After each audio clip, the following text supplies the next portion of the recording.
You thought they were just for entertainment. Wake up! The original use of simulation for the military was strictly training, and the gaming industry is about excitement and entertainment. How can we blend those two together? But to some, it's the difference between life and death.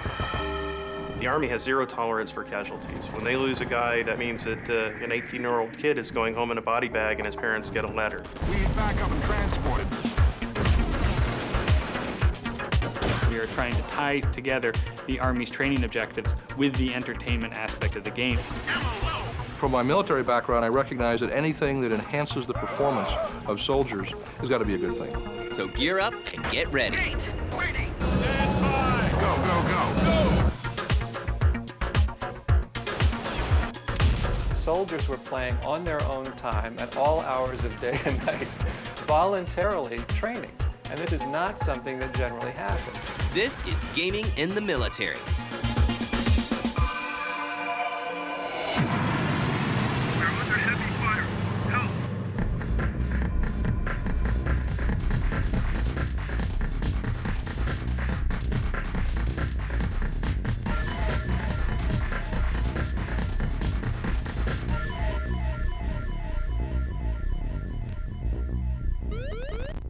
1982, the U.S. Army considers using the popular arcade game Battlezone as a training simulator for the Bradley fighting vehicle. Ultimately, the project is canned, but the idea is not forgotten. 1996, id Software releases Doom. The game shakes the industry and also perks the interest of the United States Marines, who then create a modified version called Marine Doom to supplement their training. Gaming in the military has arrived. The Army has had some success in adapting commercial titles to use for portions of their training. For instance, I know they've adapted Doom, and some groups have used Quake, and we even talked to one group that was using Medal of Honor, and they were using it to get down their squad movement and movement by fire and a lot of their drills. 1999, a Navy ensign finishes intermediate training with a perfect score, thanks in part to Microsoft Flight Simulator 98. The Navy evaluates the game for use as a supplement to flight training. The Navy asked me to come in and help them evaluate the success of a young ensign utilizing Flight Sim 98 to help him get through flight school. From that, we were able to move in, and I've been doing research on gaming for a long time. From my military background, I recognize that anything that enhances the performance of soldiers, especially the young soldiers who are much more game-oriented, has got to be a good thing. While using simulators is common in the military, the value of adapting a retail game into a training tool cannot be ignored. The original use of simulation for the military was strictly training, and the gaming industry is about excitement and entertainment. And how can we blend those two together? What we had to do was decompose the games to find out what elements of the game could be useful for real training. A lot of games, obviously, you shoot somebody with an M16 and they blow up. Well, that doesn't really happen. So that was negative training, so we'd have to take that part out. To be successful in the game, to continue to have fun in the game, to be entertained by the game, you need to learn the lessons that the Army wants you to learn. So we are trying to tie together the Army's training objectives with the entertainment aspect of the game, so that basically the same play will serve both masters. The hard part then came in looking at the training programs to find out if we could detail what those requirements were against the actual games. And we were successful in several cases, both in first-person shooter and crew games, utilizing Spearhead for tank training and utilizing Rainbow Six for a first-person shooter. Cost is one of the biggest factors contributing to the use of commercial games. The transition in the military from, again, these very large proprietary training devices to the PC is one that is lagging a little bit behind the civilian sector, if you like. And I think the Army, quite wisely, is looking for what they call COTS solutions, consumer off-the-shelf. They're looking for things that have already been developed and the R&D has been paid for that they can modify at relatively low cost for their own use. It's not just us. I think other people are leading the way in other respects, and the Army is taking advantage of that. It's very expensive to put a battalion out in the field for live training. It can cost over $1 million a day. But because that's so expensive, troops don't get a chance to do it all that often, and it also takes a whole lot of room. So the Army really wanted something that would help reinforce training that the soldiers could do every day in their barracks. By no means is this a replacement for live action training or training in the field. It's actually seen more as a supplement to something they can do day to day in their downtime. Thanks to COTS, for less than $5,000, the military can have a machine that does the same job as a $650,000 simulator. As one example of COTS in action, in 2000, the Army adapts Novologic's Delta Force games as training sims. We were in touch with a now Major Illingworth over there who was interested in how basically computer games could be used to help train soldiers.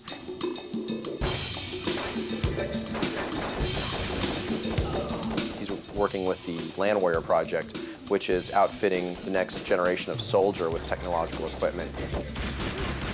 One of the things they wanted to do is they wanted to kind of rehearse how this equipment would work in the field without having to deploy it. They were very interested in the multiplayer aspects of Delta Force. The fact that you could get, in our case, up to 50 different people across the internet, could be anywhere in the world with a good internet connection, and they could train together. So we went ahead and modeled what they call mount sites, military operations in urban terrain. And these are basically little villages set up with multi-story buildings and a town square. And we went and modeled these environments, and then we adapted our Delta Force 2 game to have some of the Land Warrior features. The fact that we could model real-world terrain easily was very valuable to them. The version which the military uses actually has detailed models of Army bases as part of the game. Specifically mount sites, so that soldiers can rehearse on a computer and then go to a military exercise and in real life do what they did on the computer. And Novologic's strategy pays off. When we first provided the Land Warrior software to the test platoon at Fort Bragg, 50 or so soldiers were going to be the first in the U.S. Army to receive the actual Land Warrior hardware system. And before they got the hardware, they got our game. So networks were set up in the barracks at Fort Bragg. And the feedback we got was that the soldiers were playing on their own time at all hours of day and night, voluntarily training. And this is not something that generally happens. I mean, you don't find soldiers, voluntarily doing push-ups. But Delta Force is just a start. Another game on the horizon will change the way our soldiers train forever. Papa Bear, this is Alpha Squad. We need backup and transport at Delta Charlie 6-4. Do you copy? Over. There's a patrol to the west. Bravo, this is King 6. Area secure. Move on to the next target. Novologic isn't the only developer that manages to catch the eyes of the military. In 2001, a company in the Czech Republic called Bohemia Interactive finishes their first project, an ultra-realistic action game for the PC called Operation Flashpoint. The game is showered with praise and sells over 1 million copies worldwide. Operation Flashpoint is a great example. They have a lot of realism in there. If you run, you're breathing heavy and your aim point bobs up and down and stuff like that. That's great for the entertainment value for the first-person shooter. And then the few and the proud step in. We examined a couple platforms, and then we had Lieutenant Mathis come aboard, and he transitioned over. He saw Operation Flashpoint. He made a couple contacts with Codemasters and Vendor Helper. He introduced us both, and we sat down, we evaluated, and as the program went forward, we found that Operation Flashpoint was a better tool. Better platform, better gaming engine, and it suited the Marine Corps to all their needs and requirements. In December of 2001, Bohemia Interactive and Orlando-based Coalescent Technologies began work on a modified version of Operation Flashpoint called Virtual Battlefield Systems, or VBS-1. One of the first steps to converting a game into a military simulator is to ensure that everything from uniforms to vehicles looks just like the real thing. We did include some of the models that are typical to the Marine Corps, like the amphibious assault vehicles, the Harrier, which is not included in the original game, the CH-53, which is a transport helicopter, so the Marines could see the uniqueness of the game. Eventually what we'd do is change the uniforms, make sure we have Marine-specific weapons, like the small arms weapons, some of the anti-tank, like the AT-4, the SMAWs, some of the Marine Corps unique weapons that it's part of their TO. Both companies take great care to ensure that the new game meets the strict requirements of the U.S. Marine Corps. Alpha 1, the convoy is now leaving in 5 5 minutes. If you're trying to train, what you need to start with is the learning objectives. What is it you're trying to train? And then you need to basically build the whole product around that objective. It's not necessarily the mission that's being carried out that's important. It's the pre-planning stages. When they issue the frag order and they go down as the chain of command as they're given a mission and they carry that mission out.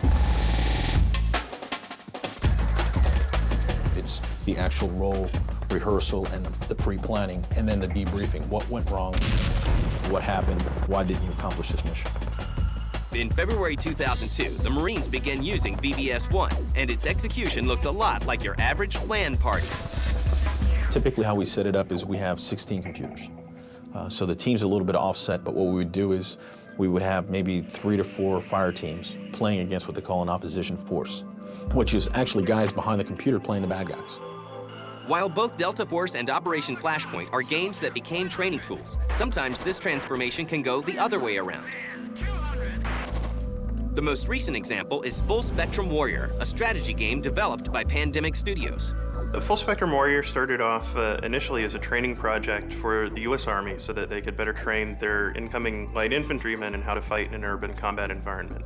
We're taking the assets that we've created with under the auspices of the government and we're parlaying them into a game that has an unparalleled level of realism. We're calling it a tactical action game, although it really is hard to kind of fit within any known genre. In a very high level, it's playing a war movie. It's with an ensemble cast, moving them through a dangerous terrain, an urban situation, and fighting it out, being their commander.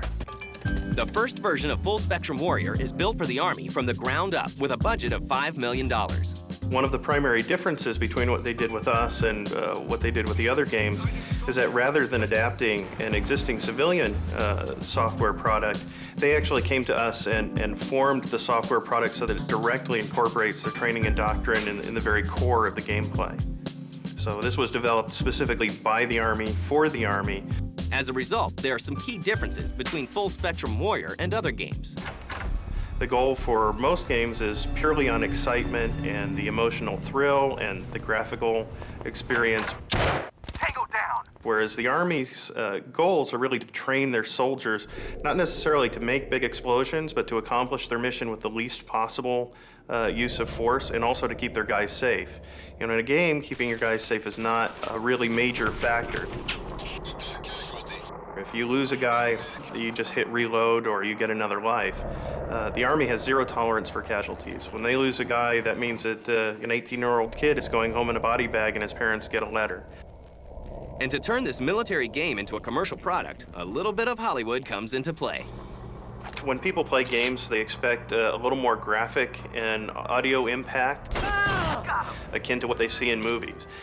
Some of the ways that that's evidence is when an M4 fires, it really isn't a super loud, ear-shattering crack. But for a gamer's perspective, that's what he's used to seeing in movies, and there's a payoff there, a visceral thrill to hearing that when he has his guys shoot. So we make some changes basically to sort of Jerry Bruckheimer, the Army version.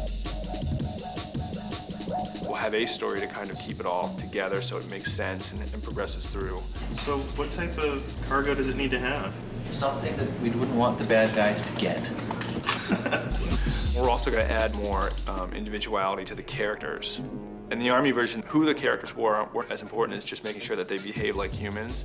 But in a real game, I think that players are going to expect that those are actually characters. When Pandemic Studios finishes the Army version of Full Spectrum Warrior, the top brass is impressed. They had a blast. The reaction's been through the roof. They were really blown out of the water in terms of what they've gotten.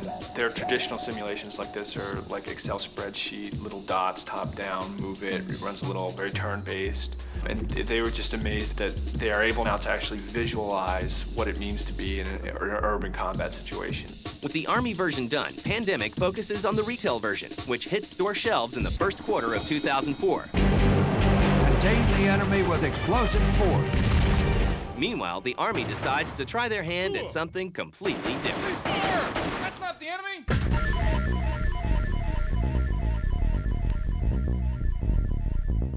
12 o'clock.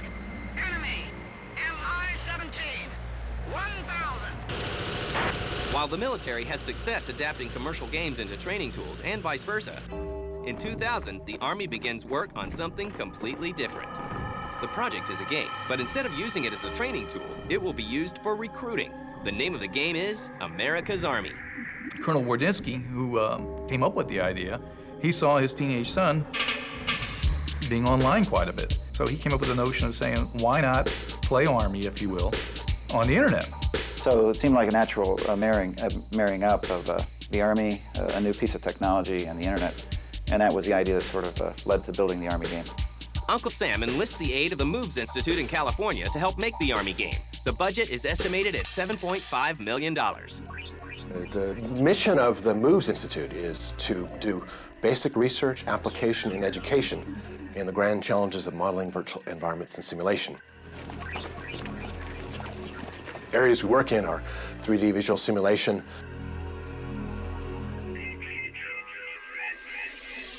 networked virtual environments, computer-generated autonomy, human performance engineering, immersive technologies, and defense and entertainment collaboration. So what we've been doing the last couple of years is trying to bring in entertainment industry technology into the Department of Defense and trying to repurpose it for Department of Defense uses. So that's the sort of the origin of why we got together with Colonel Wardinsky on the America's Army project. It's kind of a hybrid group. The group that manages the effort is at the Naval Postgraduate Schools. They're professors up there. Then under them, we've got a group of students who work on the game doing research. And then we brought in from industry individuals to fill each of the key roles, designer, producer, or animator. And so it's a mix again. And just as NovaLogic learned before, the development team for America's Army finds out that the military isn't your typical customer. Okay, we have a very demanding client. Wake up! Which is the U.S. Army. We're basically the developer, but we're kind of an in-the-tent developer. You know, what we have to do is produce something entertaining, something that is Army accurate, something that is also meshes with the political message that the U.S. Army would like to show about itself. It has to pass muster from Casey's team. It then is shown to the Deputy Assistant Secretary of the Army. We have the specialists in the Army check the game out for accuracy. And then and only then can we put it up onto the internet for download. And some very unique steps are taken to prepare the America's Army team. And I started taking the developers out to the various Army posts across the continental United States to include Alaska. And we started gathering up all the reference data, going out to rangers, firing weapons, interviewing soldiers, taking loads and loads of film and stills and video, and we came back and started piecing things together. What we had to do is educate them about the Army. So this is kind of an interesting thing we did in our project. We bought BDUs for everyone, we bought them the boots, and we shipped them off to 19 different Army posts. And we had them go through the rifle range at Fort Benning and learn how to throw hand grenades, learn how to do all of the very exciting things that you do in the Army, go up on the parachute jump towers and go on night parachute drops, and all of this very inspiring stuff. Good morning, soldier, and welcome to the M16 qualification range. Today's task is to qualify with the M16A2 rifle. At the same point in time, you're not going to learn anything inside that game that's going to allow you to become you know, an expert marksman or anything else. There's a big difference between keyboard and mouse versus a real weapon. So there's no secrets being given away inside there. Good afternoon, soldier. This is the obstacle course. Of course, for a game that is about the U.S. Army, realism is of the utmost importance. We wanted to make it so that the weapons work just like in the Army. They sounded like they worked in the Army. We wanted it so that when the shells hit the ground, if it was grass, they sounded like grass. If it was concrete, it sounded like concrete. If you were inside and there was a carpet, it sounded like carpet. So we wanted it to have the best sound, the best visual displays. We didn't want last year's game repackaged for the Army. We wanted to take the next generation engine. Jumper going aloft. Assume a good let-up position with that T-10 parachute. We went and licensed the Epic Games Next Generation engine. Jumper, your parachute landing fall and overall grade was satisfactory.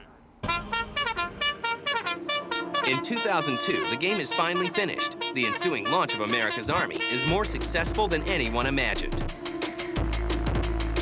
We came out on July 4th, and we had 140 servers we'd contracted for to support the game, and I think on that date, maybe 70 of them were already deployed and running. And about 5 minutes after we launched, our servers sort of started going off the net. You couldn't see them because they were so busy getting pinged by kids trying to join them. And we quickly realized that we had way more demand than we had sort of structured for. So at this point, I believe there's something on the order of 7 million downloads and CDs of the game. We have something on the order of 1.4 million registered players. One of the major factors in the success of America's Army is that the game is completely free. So what the Army wanted to do was they wanted to get the young adults who could install a game on a computer, download it from the web, and play it. They want those guys in because a lot of the weapon systems have interfaces that are starting to look like video game controllers. So the idea from the Army is, you got to get those guys in. And that is a real big deal. So putting it up on the web for free, we thought of that from the start. So what's next? Coalescent has plans to expand VBS-1 to train everyone from firemen to Secret Service agents. America's Army continues to grow, and more soldiers are playing games. And with new titles like Full Spectrum Warrior on the way, gamers will continue to reap the benefits of realistic games, while the military will have effective and fun training tools. Go, go, go. Stick together and stay near the road.